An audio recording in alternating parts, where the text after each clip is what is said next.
everybody. Bill Caskey here. We are going live today on YouTube, LinkedIn. I want to teach you something today, that I've been working with some of my clients on, and that is, how do you pursue sales without being a stalker? And the worse than even being a stalker is being a creepy stalker, where you're like behind corners and the prospect shows up at their house and there you are across the street, like on surveillance. And the worst part is a stalker, creepy stalker with bad breath. So at least brush your teeth. If you're going to stalk people, at least present yourself appropriately. So that's what we're going to talk about today. I've got 7 things that I think are important that for you to remember and think about as you pursue sales. And I'm kind of being a little facetious here, but the fact is that sometimes we can turn into stalkers. I'm guilty of it. If somebody ghosts me and they're all in and everything's going well, and all of a sudden, I don't know if they died or if they're on the side of the road in some ravine somewhere, but you never know what to do. How many times do you call, and at some point you got to give up. So I've got some rules and some lessons here today that I want to share with you. This LinkedIn Live, I did a lot of these last year, and I kind of stopped. I stopped. I don't know why. I guess I just felt like it was time to stop. But I'm going to fire these things up again this year. And so this is the first of many. Probably do them on Friday morning and after a full week, because I coach and train all week long, and I get a lot of feedback and a lot of questions. And so this Friday morning's a really good time to do that. If you hear something today that you want to talk to me about, you can go to scheduleacallwithcaskey.com. I call it 30 minutes of goodness, although that may be a little arrogant. So what's this whole thing about pursuing sales without stalking? A lot of people today who are in the profession of selling aren't necessarily cut out for it the way it used to be positioned. This idea of someone who's always got a smile on their face and always enthusiastic and never met a stranger. And that's just not the way it is today. It used to be that way, but I think we have raised a kind of a generation of introverts. And so you may be on that. You're not super extroverted. You're not a closet person, but you're kind of in the middle. And so you want to make sure that you are doing the things appropriately if you're in the position of sales. Plus, I also know we have a lot of people who listen to the content that we put out there that are not frontline salespeople, that are instead engineers, technical, smart people, people who don't have sales on their business card, if there is such a thing today, but still are required to generate interest, move people through the process, maybe even quota carrying. Maybe if you're an engineer, you still have a quota of people that you at least need to talk to. So I recognize that it's not just the sales group that we're speaking with here. It's a broader range. So I'm going to give you 7 tips here, and I'm going to do it through the eyes of pro versus amateur, because in my business, I work with a lot of pros, a lot of high income, high impact people. I consider them pros. And I hopefully have taken a lot of amateurs and turned them into pros. But I want to do it through this lens, because I'm not trying to offend people who do it the wrong way. But sometimes it's nice to say, well, what does it mean to be a pro? What does it mean to be a professional sales professional, a customer acquisition pro, a business development pro, whatever tag you want to put on it? And I think there are some big differences. So I'm going to go through that lens. So I'm going to call these pro tips. All right. So you ready? Pro tips. Did you guys all see the screen, the title? How to sell more without being a stalker. Just want to make sure we have that in front of us. Okay, here we go. Pro tip number 1. I find that pros are really good at meeting the customer where they are. Meeting the customer exactly where they are, mentally, emotionally, whether they're in the throes of exploration of a solution or where they've actually explored it and they know they need one, and they know you're the right person, and they know they need it now. Well, that's a whole different spectrum of place you can be at, or your customer can be at. So pros are really good at understanding, well, where are we starting from? What's our starting point today? Because here's the problem. If you don't know where you're starting from with a prospect, you don't know where they are in their process, you'll try to move them, and you can't move them unless you're right there with them. You're trying to pull, because what happens is you try to pull people along the process, and what do people do when they get yanked on? They resist. So some of the stalled deals may be just from resistance where you're trying to pull too hard because you never met them where they were. So that's number one. Number two, you have to understand that there is no movement without reason. People are not going to decide to do business with you if there's no good reason. And I would even add to that, no good economic reason. If there's no economic reason for them to spend money, to make money, or to save money, or to get a return on that investment, they're not going to do it. So if you haven't isolated the cost of the problem or the economic impact of a great solution and a transformation, then they're comparing the $200,000 that they're going to spend with you to doing nothing. And that's not a good place for you to be in, because they'll usually opt for nothing. And I know that we have a lot of people here who are in very different businesses, and maybe it's not that simple, but at some point, there's got to be a reason for them to buy or to move. And I don't care how good your presentation is and how nice a cologne you wear. And, I've got my brand new Allied Center Palladium. My wife works at the Palladium in Carmel, which is an event center. And anyway, I don't know why I said that, but I do like this color. Okay, so anybody from Allied Solutions is watching, I am not getting paid for this. Pro tip number 3, there's 2 reasons. So if we say that, well, we need to understand the reason for them pursuing the sale. I know why we're pursuing the sale. I know that, but I'm not interested in that. I'm interested in why are they pursuing this? What's in this for them if they decide to change or buy? And there's 2 things.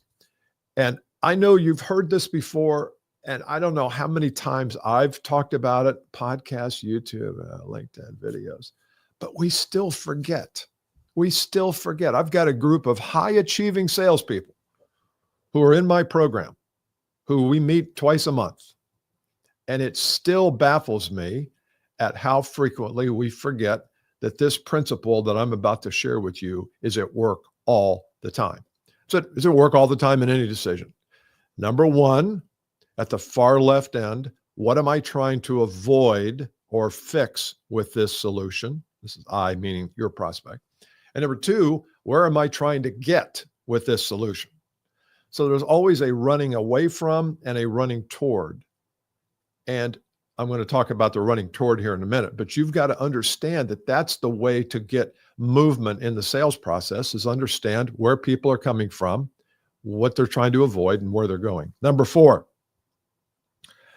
they have to understand, they have to see how you're going to get them there. And I just call that see the path. You have to have a path from their current reality to their dream reality or their transformation. I talk about this a lot in our work that I do with people. And that is, if you don't have a good transformation, then there's going to be no path. If the transformation or the outcome that you can help people get is not clear, how can you build a path? How can you build a roadmap of any kind? Let me see if I have anybody on here. Okay, no, that's good. All right. So that's number, 4 is see the path. There has to be a path. If there's no path, there's no confidence. And that brings me to number 5. There's got to be confidence in the guide. The confidence in the process the guide has, at least. Is there confidence in the map? If you're going on a expedition and I'm the leader and I say, look, there's 2 maps. Why don't you look over and see which map you want to use? You're going to say, see which map I want to use. I want to use the map that's accurate. And if you look at both maps and they're different, you don't have confidence in either one. And it's the same in sales and pursuit of deals. If the customer does not know how you're going to help them get from where they are to where they want to be, I'm not talking about in gory detail, but generally, if there's no map, there's no deal. And so you're trying to close deals and you're stalking people and camping out in their backyard, trying to get them to buy, and it'll never work. It'll never work because they don't understand the process. Number 5 is not only must they understand the process, the map, they also have to understand and have confidence in the guide. That's you. You're the guide. The guide makes all the money. You're not the hero. The customer is the hero of their story. You're just the guide. You're the guide that shows up, that has a map, that understands where the roadblocks are and the pitfalls, understands how to get them from where they are to where they want to be, understands where they want to be. I'll come back to that in a minute.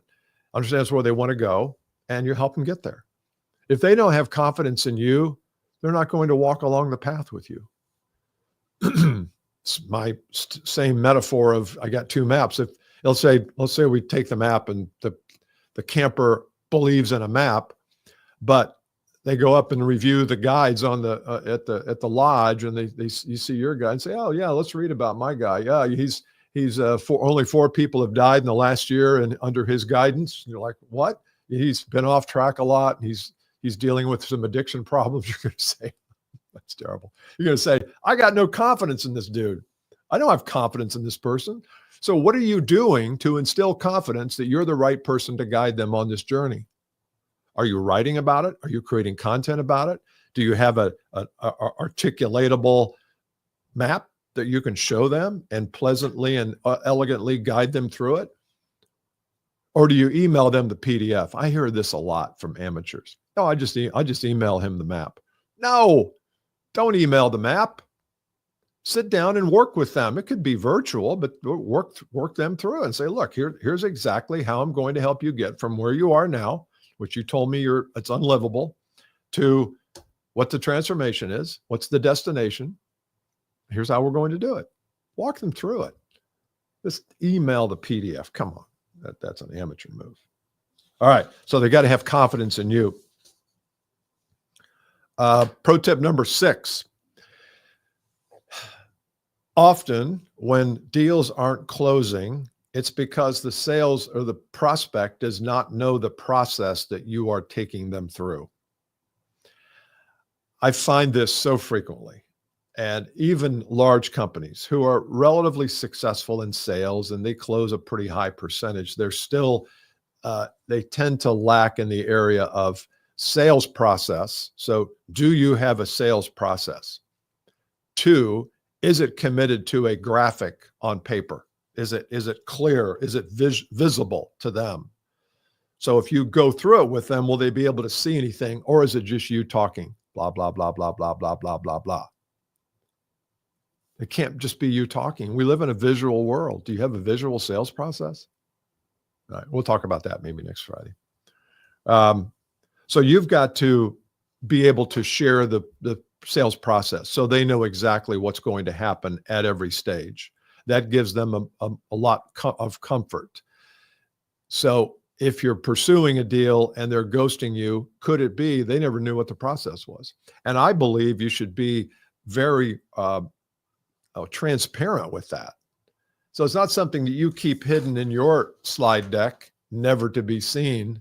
It's something you trot out and say, look, just so you know, here's my process. Here's typically what we'll go through. Here's where we are today. We'll take a moment and at the end and decide what the next step is. Typically it's some sort of a meeting with more people. And okay, yeah, I got comments here. I don't know why I don't have comments. Oh, well, no comment. Sorry, if you're commenting like crazy, I can't read them for some reason. But you need to have a sales process visible, and it's got to be articulatable to them, understood, so they know where they are. I'm convinced a lot of prospects, they don't know where they are. Maybe just hiding out from you and for 6 months is part of your process. If you're going to share it with them, how would they know? And number 7, pro tip number 7, is commit to a deadline and live with it. I hear this a lot. And that I think I feel like I'm saying that a lot, that I hear this a lot, but I do. And well, I told them I needed to have an answer, Friday at 5, and they called me Tuesday and said, we need another couple of weeks. And I said, okay. Well, your word is not your bond then. And I know this is a difficult one because we've grown up in the orthodoxy of, well, I just want the deal. I don't care if it comes on Friday at 5 or next Friday at 3. I want the deal. And I'm so hungry and desperate and attached to getting the deal. I don't have any scruples. If I say you got to have Friday at 5 and they call me Saturday at noon, I don't care. Well, you're not really living in integrity. And this is hard. And I'm guilty. I'm guilty as charged of this. But sometimes you just have to say to the prospect, look, I need to hear from you by Friday at 5. I did this about a month ago with somebody who I don't think they ghosted me they ghosted me and they just stopped communicating, but it was other things going on in their business. And it wasn't like they were taking a shot at me, but at some point I needed to say, and I finally said, look, I need to hear from you. I need to hear from you by noon tomorrow, or I'll just assume that this is off, deal closed. You've chosen another direction, which is fine, because remember, I'm detached. If they want to work with me, great. I would love to work with them, but my well-being and my financial wealth doesn't depend on one deal. If it does, then you're a hostage to the deal. And you're not operating from a position of empowerment. You're operating from fear and attachment. I don't want that. I don't want that for you or me. So if you're going to say, look, I need to have an answer at Friday at 5, then live with that. And what's the alternative? Well, maybe if they call you back next Thursday, it's going to push everything back a month. It doesn't mean you're not going to ever talk to them again if they don't answer Friday by 5. But there might be some kind of consequence to not hearing from them. And maybe that's, we're going to have to start over, or, the slots are being filled right now in our work process. And if I don't hear from you, I'm going to have to shove you back into March. That's fine. Now it's got to be real. It's got to be real. Or it may be super real, which is where you say, I need to hear from you by Friday at 5, or I will assume that that you're not all that interested in this and there's no reason to pursue it at all. And I'm good with that. But I'm looking for, I'm not looking for them to re-engage. I'm just looking to set the rules and to communicate the rules to them. So pro tip number 7 is, you're going to commit to a deadline, commit to it, and then live by it. All right. So 7. So meet them where they are. Remember, there's no movement without reason. They're either avoiding a problem or pursuing a destination or a dream or a nirvana. Help them see the path. If you have no path, they can't see the path. And if they can't see the path, they're not going to, there's a low likelihood they're going to buy. Guide with confidence. You've got to have the confidence. You have to instill confidence in them and you. And that comes down to videos like this and creating content. Number 6 is, don't keep your process secret. Create it and then be willing to share it, and then commit to the deadline. So I hope that helps you. I said earlier, we'll get to that in a minute. I think we'll do some work next week on what is the currency of your offer. What does life look like if your customer takes advantage of your offer, of your solution, of your service, engagement, product? What does life look like for them? And if we can't articulate that to ourselves, then how are we going to articulate that to them? And a lot of times I get sales professionals, amateurs, professionals, who say, well, Bill, I have to let them decide what the transformation is. That's what they've learned in Sales 101 back in Xerox sales training school. You want to make sure you understand their needs and what they're trying to accomplish. What are their objectives? Well, what if their objectives are a fraction of what they could be? Then what? Do we just let them live with that? If somebody comes to me and says, hey, I want you to help my team go from a 15% closing rate to a 20% closing rate. I'm going to live with that, knowing full well that it should be 70. You should be closing 70% of your gigs, or your prospects, 70%. If you're doing a good job of doing these things, should be closing 70%. If you're 20%, you need help. Don't call me, call somebody else if you don't like me, or if I've rubbed you the wrong way, but you need help. You're wasting your life away by calling on people and going down the path with people who aren't buying. You'll never get those hours back. Never, ever. Don't do that. Close 50%. Get up to 50%. If you do these things, I can promise you'll increase your closing percentage. Now, some of these things are difficult to get to, but some aren't. But you've got to understand where are you taking people, and it's partly where they want to go, but it's partly what the possibilities are. So you've got to work on that. So we'll talk about that maybe next week. All right. Hey, I enjoyed it. Well, get my Schedule a call with Caskey if you want a little half hour of goodness. That sounds weird, doesn't it? Now, if you want to talk to me about your team, your people, if you heard something here that resonated with you, schedule a call with Caskey. Best way to do it. And I will see you next Friday. Hope you have a great weekend.